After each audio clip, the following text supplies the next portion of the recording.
Hey, what's up everyone? This is Silver Slayer. Thank you for tuning into this video.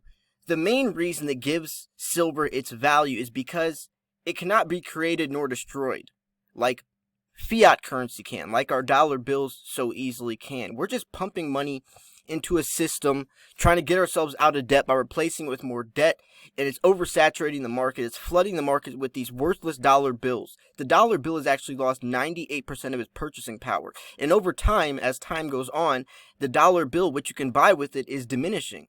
But silver, on the other hand, stores its value. It's like a preservation of wealth. So anyways, I have this article from InvestorIdeas.com talking about how the Fed can't print silver. So it starts off to say, as a general rule, the most successful man in life is the man who has the best information. And you know, on this channel we share very, it's priceless information, right? This information can't be bought. So, silver prices will test $19 an ounce later on this year, back of the heavy investment demand, as this virus continues to depress markets and push investors in the direction of safe havens like precious metals.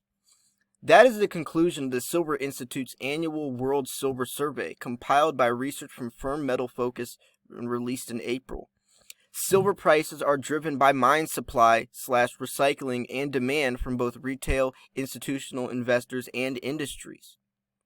Over half of silver demand comes from industrial uses like solar panels, electronics, and automobile parts.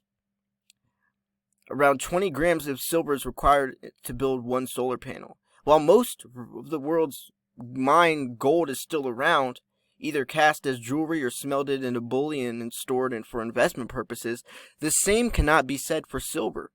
It's estimated around 60% of silver is utilized in industrial applications, leaving only 40% for investing. Of the 60% used for industrial applications, almost 80% ends up in landfills. See, a lot of silver is lost in technology. People aren't recycling silver like they are gold. So a lot of silver, even though it comes out of the ground 8 to 1, it's actually, the ratio is much smaller because a lot of gold is recycled, reused, remelted. A lot of silver is not, though. The drop in demand for most goods and services owing to this virus doesn't exempt silver. Industrial fabrication is seen falling by 7%, along with jewelry and silverware offtake.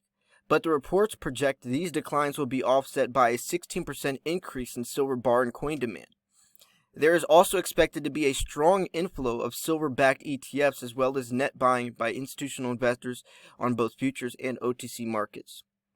And while the white metal, sometimes called poor man's gold, is expected to be in a surplus again this year, the Silver Institute says the glut will be limited to 14.7 million ounces, 53% smaller than in 2019, by a number of government shutdowns and top producers in Mexico and Peru. As of April 3rd, silver mine closures had restricted 40% of global production. The Silver Institute therefore expects silver prices currently trading around $15 an ounce to hit $19 an ounce before year's end, possibly even outperforming gold on the back of its historically low relative value. If that happens, it wouldn't be a repeat of silver pattern last year. Catching gold's wave. In analyzing silver, we also need to look at gold. The precious metal often follow each other price movements, as they're frequently found together in mineral deposits. Silver and gold both spiked last summer after the U.S. Federal Reserve began cutting interest rates to deal with slowing global growth and signs of worsening U.S. economy. In July, the Fed lowered rates 3 times before squeezing or freezing the federal fund rate at a range of 1.5 to 1.75%. They have subsequently been cut to 0%. Rate cuts, along with similarly dovish policies among other central banks, a record $17 trillion of negative yielding sovereign debt, and safe haven demand due to tensions with Iran, to name a key issue, powered the precious metal to new heights. Silver rose 15% in 2019, helped by a 12% increase in silver investment demand, the highest annual growth since 2015. The onset of the virus first appearing as an epidemic in China, then spreading to Iran and South Korea before becoming a full-blown pandemic in mid-March, has meant high volatility for gold and silver. We've seen the gold spike on safe haven demand as investors piled into gold ETFs, U.S. Treasuries, and the U.S. dollar, only to fall sharply mid-March as traders sold their gold holdings to cover the losses for other assets. Since the beginning of April, gold has surged, reclaiming $1,700 an ounce back on the record of the $2.2 trillion spending package announced by the U.S. government to combat the economic fallout from the virus. Other central banks have launched huge stimulus measures to head off or more likely dampen the effects of the global recession or even depression. On April 14th, COMEX gold futures for June delivery vaulted $1,785 an ounce, the highest since October 2012. Although gold prices have slipped back a bit, currently trading around $1,720 an ounce, some analysts see the potential for another big leg up. The Bloomberg quoted Hans, founder chief executive order, saying, "What's happening here is that the Fed is expanding its balance sheet, and every other central bank in the world is doing the same. What you're looking at is a massive currency debasement in long term. That's the major reason why gold is higher, and I would think that over the next few weeks or months, we're going to probably see this retest we saw in 2011. Where we saw gold at $1,900 an ounce and we saw $50 silver. Another factor in gold's favor is negative real interest rates. Many countries, including the United States, have seen bond yields approaching or go even below 0%. When real rates turn negative, investors tend to rotate from bonds into gold.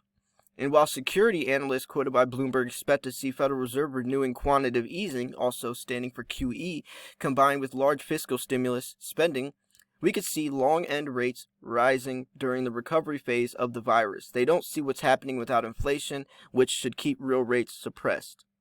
So, undervalued silver. Gold and silver prices are often compared.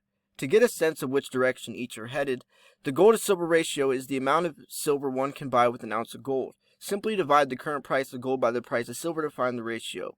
When gold is overvalued compared to silver, investors take advantage of the arbitrage opportunity by selling some of their gold holdings to buy silver. The opposite occurs when silver is overvalued compared to gold. In the situation, precious metal investors sell silver to buy gold. The higher the number, the more undervalued is silver. The current ratio is 113 to 1. Is double the historical ratio of 50 to 60 ounces of silver to 1 ounce of gold, meaning that silver is highly undervalued compared to gold. It means an investor with an ounce of gold could sell his gold for 113 ounces of silver, which is extremely high. At the bullish factors for gold are in place, a black swan event that has created huge fear and uncertainty, imploding global stocks and sending traders/investors flocking to the safety of havens like the U.S. dollar, U.S. Treasuries, and precious metals. The demand for treasuries has pushed up their prices, causing the yields to fall to new lows. Negative real yields, minus inflation, are bullish for gold, as we expect real yields to remain negative for some time. Remember, gold rises proportionally to debt. As long as governments are wrangling this virus, we fully expect national debt piles to keep growing. Indeed, the political pressure on governments to help the most vulnerable in society, for fear not only losing power, but some in countries, extreme social unrest is bounding to keep the stimulus tags gushing.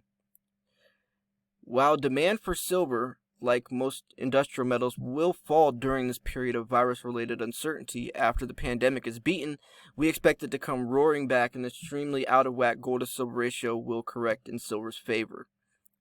Silver supply is sensitive to mine production cuts. We have seen recently with the virus-related stoppages. However, silver is also vulnerable to supply slippage, more so than gold, because they are relatively few pure play silver mines. Only around 30% of the annual silver supply comes from primary silver mines, while more than a third of its produced lead zinc operations and further 20% from copper mines. Right? This means that silver is found from byproduct. Most silver is found by accident when they're digging up gold, lead, or zinc. So that makes silver quite a bit different than gold. In the primary of both gold deposits, with relatively few other minerals are common. Large deposits of gold are also found in copper and gold porphyries. So not so far for silver, which most often has to be coaxed out of gold, lead, and zinc ores, followed by mining specialization in copper and gold in that order. Only 28% of global silver production is sourced from primary silver mines. Last year's World Silver Survey delineated that the world's largest primary silver mines, topping was Fresnillo's Saucito mine in Mexico, which in 2018 produced 19.9 million ounces. Second spot was Polymetal's Dukat mine in Russia, 16.5 million ounces. So according to the U.S. Geological Survey, Mexico is by far the largest silver producer, outputting 6,300 tons in 2019, followed by Peru and China, a respective 3,600 tons and 3,800 tons. Next on the list is Russia, Poland, and Australia. Global silver production in 2019 totaled to 27,000 tons, or 868 million ounces. So it's showing, that there is a lot of potential for supply and demand to up its game, but this virus is definitely causing things to slow down.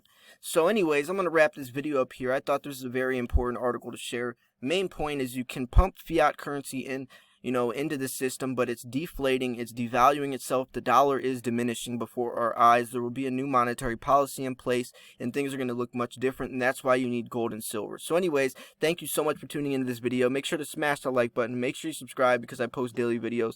This was Silver Slayer. I'll see you guys soon. Peace.